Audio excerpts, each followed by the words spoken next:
So you figure out the rise in something. The rise in something so particular in the set of ways that it presents itself.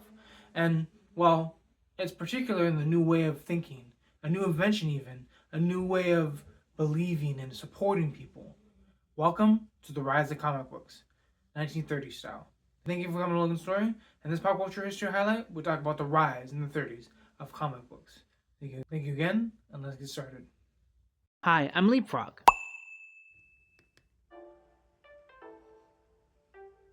Launched in 1934, Famous Funnies, published by Eastern Color, is widely considered the first American comic book. The anthology-style publication features a collection of reprints from popular newspaper stories, as well as original comic book stories. So, the rise of comic books. The rise of something that's so grand and so beautiful that superheroes can stay on the page and entertain every kid and every man and woman ever known to be.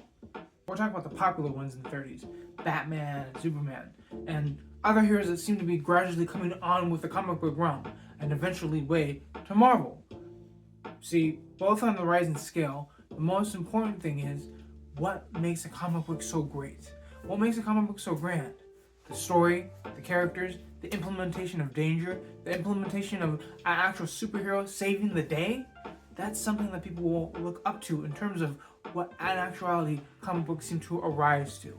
But the thing is, when you go into detail what this actually means, it actually means superheroes lay a big fortune of what American culture is. Pop culture, in terms of American culture, is something that rises to the power of so many different things. But what makes it so great? What makes comic books so great? And how can we even find out something even so more depressing than the Great Depression? Well, let's go into detail. So, when you think about the levels in question of what you're talking about, comic books laid way for a lot of different things. Hence Marvel, hence DC, hence a huge handful of small branded comic books that are branded by small businesses. But the thing about this whole thing that comes to question, but the thing about this whole thing that comes to rise is the rise of comic books. Where did it get its start? Well, we can start with Superman. Superman seems to be the thing that people really enjoy, and as a superhero that's original to American culture. A man that's so strong, so fast, so, well, let's put it this way, indestructible.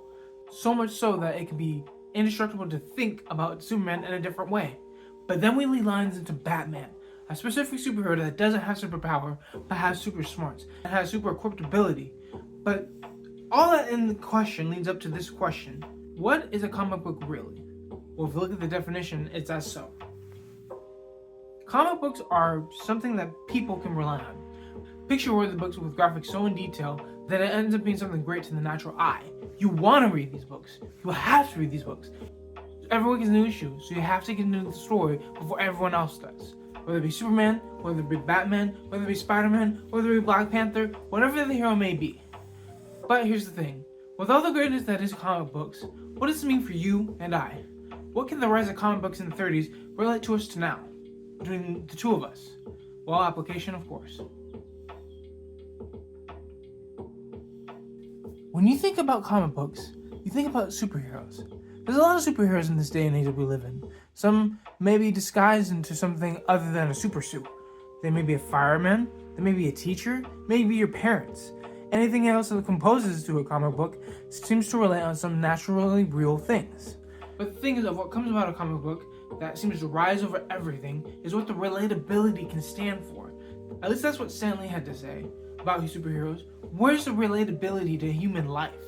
Humans are reading what we write, so why don't we just have a strange relations? Spider-Man being a kid and focusing on different things, especially being a superhero. Batman has some relatability, but not so as clear as Captain America, or heroes that have some sort of big niche in terms of what the human spirit actually is. So, what does this mean for you and I, in final terms? Well, think about it. Are you human? Are you someone who makes mistakes? Do you want to be like a superhero? Here's the thing. If you keep believing in yourself in the sense of struggle, and you understand yourself even more so and who you are as a person in that sense of struggle, and you're able to fight off even more so in your weakness than your strength, then my friend, you become a rising star on a rising plateau that is the rise of comic books and the rise of superheroes. Thank you for coming to the application, and let's close out. Thank you for coming to the store. Thank you for coming to this pop culture history highlight. There are more highlights in the future, so keep an eye out for those. Also, the mission is 1,000 subscribers. You guys can help me get there by hitting the share, like, and subscribe button right on the screen. Also by hitting the bell. Leave a comment if you can too. And by the way, if you haven't seen my Patreon, go ahead and support me on Patreon. There might be a few surprises on there as well. Only for $5 a month. Thank you again, and peace.